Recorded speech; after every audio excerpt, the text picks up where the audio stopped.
Hello à tous. Aujourd'hui, je vais vous parler de Git Revert. On va voir dans quel cas on peut l'utiliser et comment on l'utilise concrètement. Allez, c'est parti.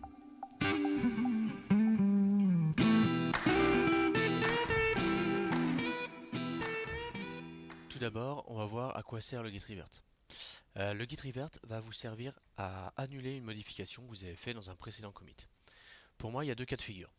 Le premier cas de figure est évident, c'est si vous avez un bug que vous avez introduit lors d'un commit précédent, mais que vous ne pouvez pas facilement annuler par un reset, par exemple parce que vos commits ont déjà été poussés.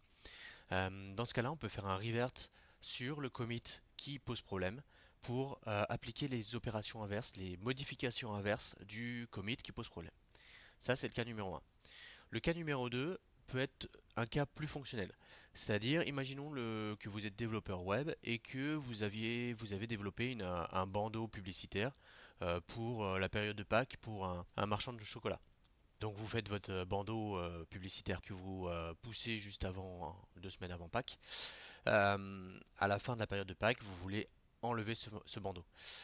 Donc soit vous le faites à la main et vous l'enlevez et vous recommittez, soit vous faites tout simplement un git revert sur le commit que vous aviez bien délimité auparavant concernant juste l'ajout de ce bandeau. Et ça enlèvera automatiquement le bandeau que vous avez ajouté.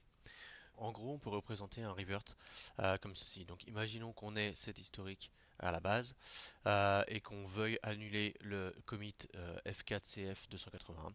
Dans ce cas-là, on va faire un git revert F4CF 281 et Git va automatiquement rajouter un commit, le commit C4AB 231, qui va être en fait le commit inverse du commit C4CF 281.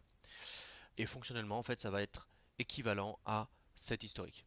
C'est-à-dire qu'on aura en fait fonctionnellement que les deux commits ici. Mais concrètement, on aura vraiment 4 commits, dont 2 qui s'annulent. Alors voyons maintenant comment on l'utilise concrètement. Donc je me place dans un projet où j'ai une arborescence telle que celle-ci. Donc j'avais fait un merge. Ce qu'on va faire pour montrer comment marche le revert, on va annuler le commit change readme, donc le commit 0586E39. On va déjà voir ce qu'il y a dedans. Qu'est-ce qu'on a ajouté dans ce commit?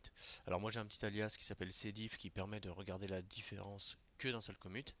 Donc je vais l'utiliser et là, on voit en fait ce que j'ai modifié.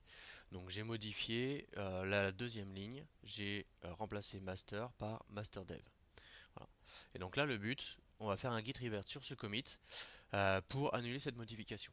Donc, comme vous avez pu le voir sur le slide précédent, je vais juste faire un git revert de ce commit. Et voilà. Et donc là, j'ai eu aucun conflit.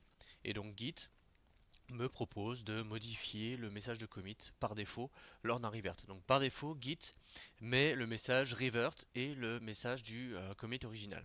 Vous pouvez bien sûr le changer à ce moment-là. Donc dans mon cas, je vais garder.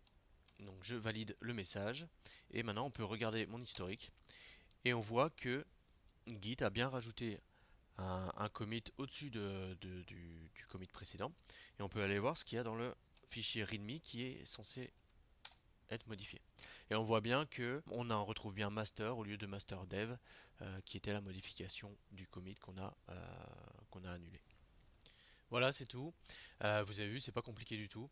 N'hésitez pas à m'envoyer vos questions si vous en avez et à partager cette vidéo. Allez, salut!